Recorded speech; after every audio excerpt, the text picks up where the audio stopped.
Welcome everybody back to Forza Horizon 6, and today we're taking a look at the 1967 Ferrari 275 GTB4 Spider.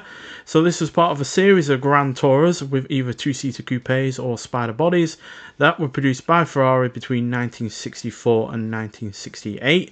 This Spider version was the rarest of them all, with only 10 being made, 9 of which made it to the US, and it was so rare because it was requested by Luigi Chinetti, who owns the North American racing team, also known as NART, which successfully ran privateer Ferraris in sports car and Formula 1 races, and he basically just asked Enzo Ferrari if this could be made, as he figured that his California clientele would like a Spider like this with, you know, the hot weather, the plenty of sunshine and such, and yeah, Enzo Ferrari agreed, but unfortunately low sales meant that not all that many were made. That hasn't stopped this being a highly sought after item though, because one of these in 2013 sold for $25 million, which is a humongous amount for a vehicle to be bought for. But still, you know, I feel like, yeah, if you've got that kind of money, then it's something that you really, really want. And yeah, I can fully understand why anyone would want this, quite frankly, because it is an absolutely gorgeous looking thing. It's definitely a piece of art in its own right, I find. And yeah, but in terms of the technicals, the 4 in this name represents the fact that this has 4 camshafts over the standard GTB's 2 camshafts. It also had several minor improvements to the cooling system, exhaust system, and suspension. But this is no out-and-out sports car or anything like that. It is still a Grand Tourer. And that's despite the fact, you know, it's got 5-speed manual, a rear-wheel drive, but yeah, it is still quite soft. It is still, you know, a reasonably practical car as well, despite the look of it. It does have a decent sized boot to put in any minor amount of luggage that you want while you're going on your road trip. And yeah, being a 1960s Ferrari though, there's not much in terms of interior, gadgetry or, you know, anything like that. It is just very simple. What is quite weird is the positioning not only of the gear lever, as you can see it's right next to your right leg, but then so is the handbrake.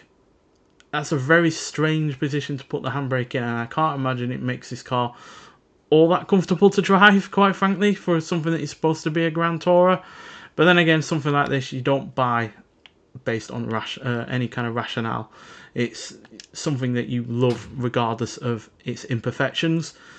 But there is certainly no imperfections when it comes to the styling. I love the grille, the headlights, the wire wheels, the vents on the side profile in general, and then the sloping rear end with a little bit of a ducktail spoiler going on there. And then you've got the quad exhausts and a really rather nice wraparound chrome bumper. It just looks absolutely sensational. And then you've also got those tiny round headlights on the rear there. Tail lights. Which are obviously kind of something that would live on for many of a Ferrari long after this in terms of that styling. And yeah, it just looks absolutely sensational, and yeah, definitely one of the best looking cars that have been added to a Forza game, and one that I've highly wanted for a very long time as well. It's regularly been in my mind about what car I would like to have on these games, and this has regularly been in that kind of top 10, top 20. So yeah, quite frankly, a dream car that has finally been added to this game. And it's packing quite a bit of a punch in terms of horsepower as well, as it has a 3.3 litre V12 engine producing 330 horsepower and 240 pounds-feet of torque. Now, granted, I have only seen around 300 horsepower for this engine when I came to researching. I really did struggle to find anyone saying it had more than 300 horsepower, so not quite sure where that power rating has come from. But even if it did only have 300 horsepower, that is still comfortably more than the 250 GT Lusso that we already have on this game from 1962, which only had about 250 horsepower. Yes, this weighs more, but that is still a substantial extra amount of power regardless. So yeah, but this isn't a car that is about its technical aspects or what it can do around a corner or anything like that. It is, at the end of the day, a Grand Tourer, and Grand Tourers are supposed to evoke feelings and emotions or anything like that more than, you know, 0-60 times or anything like that. But still, we are going to get out onto a track, the Hukubu circuit, and see what it can do. And yeah, just to experience this car in any small kind of way. Right, here we are at the Hakubu circuit. Luckily it is sunny, which is, you know, very much needed in a car like this. But nonetheless, let's hear what the car sounds like first, and then we'll talk about it some more.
So yeah, this car not only sounds amazing, but obviously it also goes along with the fact that it looks amazing as well. So yeah, hits the nail on the head on two of the most important factors when it comes to a car for me like this, when it comes to classic vehicles: looks and sound. And yeah, 10 out of 10 on both fronts as far as I'm concerned.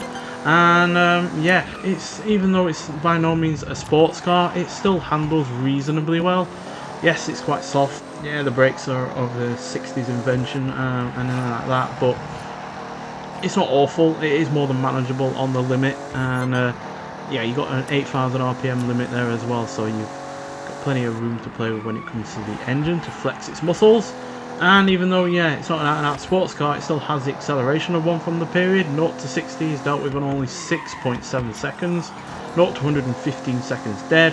And it will go to a top speed of 166 miles an hour, although I imagine it wouldn't be that fun to be doing that kind of speed on any kind of road, let alone a track. But still, it's an absolutely glorious car, and yeah, I can't be any happier that this has actually been added to the game. How they actually have added it to the game, because, you know, this is an extremely rare car that is hardly cheap. You know, you've got to put a lot of faith into the people that will be photographing this, scanning it, driving it around to get the engine noise and how it performs and such. So yeah, whoever's allowed Playground Games to get their hands on this have put an awful lot of faith into them, but I can only thank them for doing that, because this is, like I said, an all-time dream car of mine to have added to a game like this. And yeah, it's more than been worth not only the weight, but also the price for it as well, because you have to get the Italian Passions car pack. So there are 3 other cars added on top of this one. So you got another Ferrari in the form of the F80, then you got the more race orientated Alfa Romeo Giulia, and then there's also an Alfa Romeo racing car as well, which completely sits in my mind, because racing cars are typically my go-to on the games like this. But yeah, I'll at least be looking at the other Alfa and the other Ferrari. But yeah, regardless, I'd buy the car pack even if this was the only car I enjoyed out of any of the 4. So yeah, but luckily there are at least 2 other road cars to play with as well. But yeah, this is definitely cream of the crop for me from the car pack. But yeah, I imagine not everyone's going to think the same. I imagine most people have been looking forward to the F80. But regardless, this is my favourite, and one that I do highly recommend trying out if you haven't already. But if you have tried this car out already, I'd like to hear your thoughts on it. But nonetheless, thank you for watching, and I'll see you in the next one. Bye.